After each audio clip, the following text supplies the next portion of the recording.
In today's video, I'm going to show you basic principles of removing a door panel. Even though it is a fairly simple job, people lose patience and break their panels because they're not sure where to begin and how their panels are designed.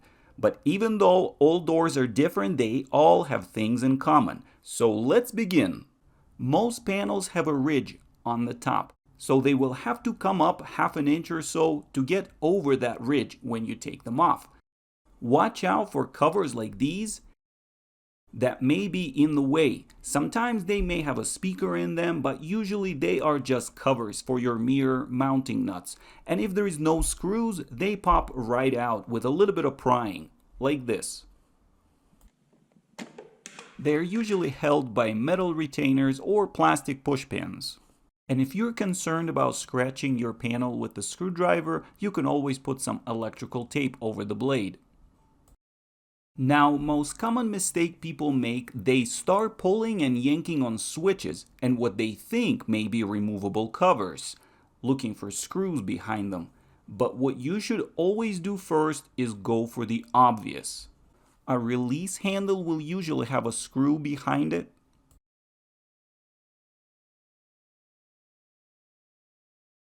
Here is another example and the same thing. A screw behind the handle. Some covers will come right out as soon as you take the screw out. Others will stay inside the panel. If they don't come out easy, don't force them. You can always come back to it later. Here is another example of a release handle, but the same thing, there is a cover and a screw behind it. Now, second thing to check for screws is the door handle. It endures a lot of pulling, so it will usually have some screws keeping it in place. For example, on this door, the screw will be right here. On this door, the screw is hidden behind a small cover. As you can see, you should always expect screws near the handle and armrest. Trim panels like these will usually pop out, giving you access to the retaining screws. Same goes for the second handle. There are two screws holding it in place. But say you have a handle that doesn't seem to have any visible screws or even covers, like on this door, for example. Whenever in doubt, leave it alone. You can always come back to it later. In the same manner, remove all the remaining screws you can find. Look near the edge of the panel. Some screws may be hidden behind small covers like this.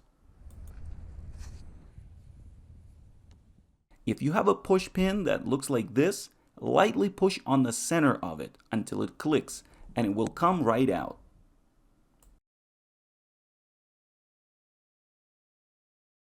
And this right here is just a cover for another screw.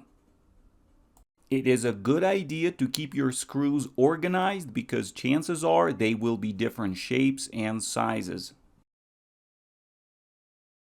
Once you remove all the screws, go for the bottom edge of the panel and pry it out just enough to see what's inside. Most of the time, panels will have clips that snap into the door. And that is exactly what we have right here. In which case you can go around and pop the rest of the clips out. If some clips end up breaking, which is pretty common, they sell great little kits like these that come with an assortment of clips and trim panel removal tools. Clips get replaced like this, and you can also contact your local dealer for a set of door panel clips for your specific make and model if you can't find one online. Now, on some panels, there are plastic hooks instead of clips, like this. They fit into these slots in the door for the panel to rest on. In this case, the panel would have to be lifted up to be disconnected from the door. That is why we always want to pry on this corner to see what kind of setup we're dealing with. Now, coming back to the door handle we left alone, I went around the panel and broke it free from the door. Being able to wiggle the panel around will show me what areas of the panel are still stuck to pinpoint potential screws. You can also pull the panel away a little more now to look inside and narrow down the point of contact. Once you confirm the area where the panel is still rigid, you can get more adventurous with it. As it turned out, half of this handle comes off, giving you access to 2 more screws. On this door, the rigid area was right around the release handle, which usually means this outside trim has to come off. Sometimes, this whole cover needs to be pushed forward toward the front of the vehicle to disconnect it from the door. Now, this panel wouldn't move right around the window switch, so I'm going to gently pry on it in different areas to see what gives.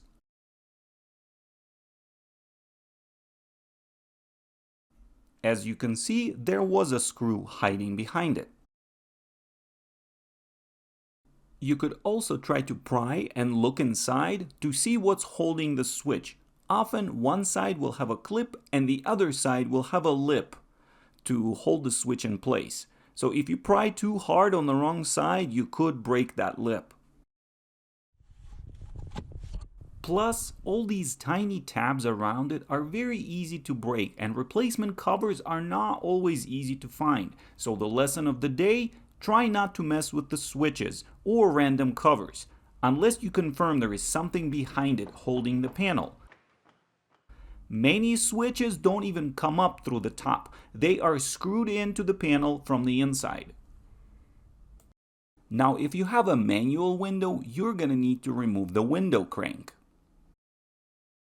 The crank has a clip on the back side that needs to be released. They make a special tool for it, but you can use a hook or maybe even a screwdriver to pull up on it like this.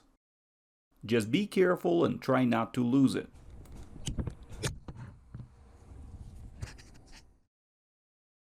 To reinstall, put the clip back in and snap everything back in place. Bear in mind, the clip could be installed from either direction, so consider which way would be easier to access it next time you have to remove it. Another obstacle you might have is going over the locking knob, in which case don't hesitate to pry out the cover or remove the knob itself.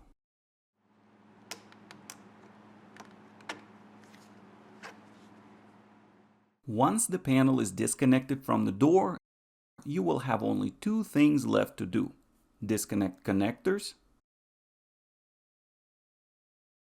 to switches and lights, and cables or rods that are attached to your release handle and lock knob. Rods will have plastic retainers like these. Push them to the side and pull the rod out. And cables will usually have to be removed by squeezing the 2 tabs with needle nose pliers, like this.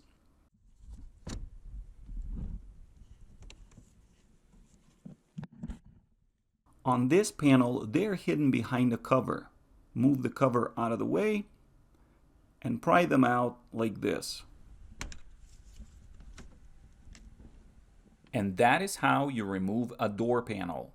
I hope now you feel more confident removing your door panel. If it was helpful, please give it a thumbs up, consider subscribing, share your experience and feedback in the comments below. Thank you for watching, good luck, and take care.